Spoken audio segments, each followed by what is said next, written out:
Hi, I'm Jennifer Thompson and I'd like to talk some more about investing. Welcome to my Investing 101 class, really.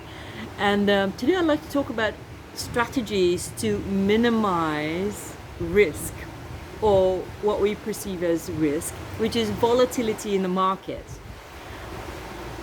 So the first strategy is asset allocation. In my previous video, I talked about the 4 asset classes. Asset allocation is basically the strategy of putting a little bit of your money in each and every one of those asset classes. So the first one was cash and cash equivalents, which has no volatility whatsoever, but is meant for short-term goals that you want to meet in less than 2 years.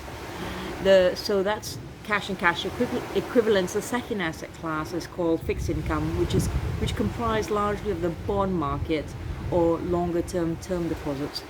So that has the bond market has some volatility, but not to the same extent as the third asset class, which is called equities.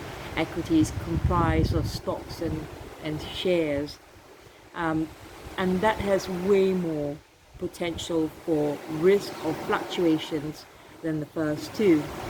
And finally, the fourth asset class is the alternative investments, the likes of Bitcoin, gold, silver, commodities, derivatives. That's of all 4 asset classes, that is the asset class that has the greatest potential for fluctuating in principal or in the value of what you put in. So generally, the more risk you take, they say the more risk, the greater reward. That is not always the case.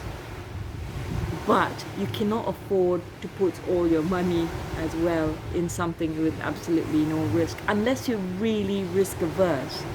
If you're someone that just, cannot sleep at night, if the value of your investments go up by even 5%, then you'd be considered extremely conservative. But for most of us, we need to ensure that our investments are in all asset classes. So that's number one. To reduce risk, make sure that you are well balanced and have money in all asset classes. The second strategy to reduce risk or volatility is through dollar cost averaging. Dollar cost averaging is really an investment strategy whereby you designate a set amount of money on a specific date, and you put a set amount of money on a specific time of the month and have your money invested. So that's at investing a set amount of money at regular intervals, and that's dollar cost averaging. Invariably, what you're doing is you're buying more when things are down, or when stocks are down. You end up buying more, and you buy less when stocks are up. So that's what dollar cost averaging is.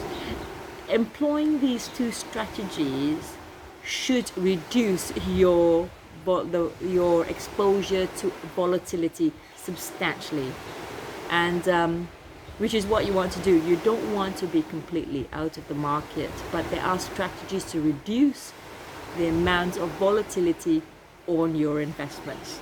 I'm Jennifer Thompson, and that's my Investment 101.